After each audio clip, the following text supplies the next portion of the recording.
slanting. Para pag higpit na yan siya sa kamay. Higpit mo ng kwan, tapos magsama yan siya. So, kailangan masalap siya. Okay. Then, Then, dito, kamay lang, magamit ka ng wrench. tapos yan, di ba yan yung nilalagyan ng tubig? Kailangan lagi may tubig. I-refill pa. Mineral water yan, sir. Okay. Hanggang saan ang tubig niya? Hintay lang. Saglit lang. Lagay pa natin. Wala pa galing na Isa-isay natin. Demo pa. Nagde-demo pa tayo. Then, maalis na siya. Dito. Opo. Dito sa... Hawakan mo lang. Lagyan ng mineral water. Lower lang. Pinaka-lower na yan. Puti-puti man to siya. Kaya mag-moist mo siya. Linisan lang. Punot ng tubig. Okay. Palitan lang araw-araw. Pwede. Mineral water. I see. minimum sa Alhamdulillah. pag-open. Then, sa hose, dito. Pasyente na. Sa ilong. Alam din namin yan, sir. Yun na. Yun, naset Tapos, na natin. Sa paggamit tayo. Sa paggamit. paggamit, pag open dito, always mo natin close ito. I-close muna? Close mo. May guide din kayo kung saan close. Close. Open, Okay. Pag open dito, may guide din. Open, close. Para pag open natin, hindi pumalo yung bula dito. Baka malaki na to. Ngayon, open natin. Open. Bismillah. Okay. Pag open dito, huwag i-full open. Yung nasa full open talaga. Kailangan nasa Kailangan gitna yung lang. pull mo talaga. Huwag i-full open. Huwag i-pull. Yung ganyan na ma-stuck sa full open. Opo. Kailangan nasa gitna lang.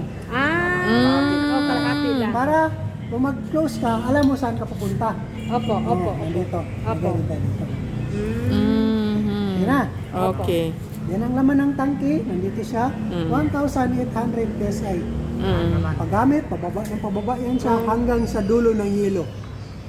Ibig sabihin wala na. Wala na. May marinig ka pa na pressure na malakas. Pero pressure na lang, wala nang oxygen.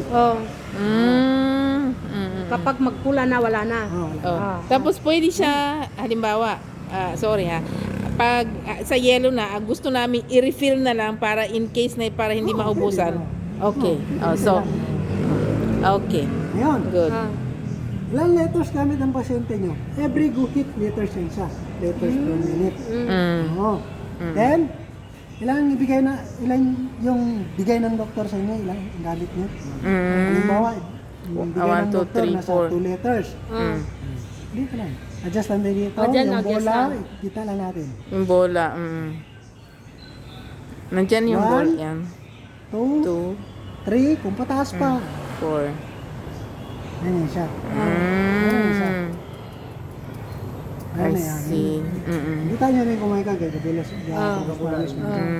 Then, kung paminsan lang yung nagamit, sabi nyo, paminsan lang. Close natin to. I-close lang. Close na. Ipa-open lang kung gagamitin na. Close na. Opo. Close na yung ngayon. Close na siya. Close na siya. Okay. Ayan. Bago i-close, i-open ito. Bago i-open ito, i-close mo na ito. Close na. Ayan. Halimbawa, itong arrow nandito na. Siyempre, mag-refill na kayo niyan. Huwag nyo alisin ito pag hindi nag-zero yung arrow. Kasi, pag baka open ito, pag alis nyo, mataranta pa kayo niyan. Kasi Magsirit yan siya. Baka iwanan nyo pero lang. pero hindi delikado. Hindi Sisirit lang delikado. siya. Ay, alhamdulillah. Ayan. Hindi Yes. ito magputok siya. Hindi Hindi. Hindi ito primable. Kung primable to, hindi niya makabuhay ng tao. Yes. Ngayon, para malaman natin na close na ito, open na natin ito. Pag open mo dito, pag hindi yan siya bababa, it means naka-open siya. Kasi nagabigay pa siya ng pressure. Yung ginaalis ko, nakastack lang yan ng hangin. Para sigurado lang tayo na close siya. Saka mo naalisin. Para safe ka na. So ngayon, as in sarado na. Pwede hindi mo naalisin yan, sir? Huwag mo alisin. Alisin talaga ka magpupok. Doon na kayo magkwan. Sa bahay. Kasi once ikarga niya ito, madami siya. Kasi matagtag, mambo, matagtag. Ngayon, huwag nyo ganito yung regulator na may tubig. Pasukan yung tubig yung bola, wala naman, umano na kayo. Ay, ganun. Pero kung sa bahay, pwede siya hindi tanggalin. Sabay. Oo. basta Pwede, nakaganyan basta lang, wag lang nakaganyan. iyon. Oo. Wag lang iyon. nakaganito. Oo. Pwede Kailangan may license, nakatayo. pero wag lang iyon. Pwede. Pwede gamitin. Yun Mm, na. okay. Ganon.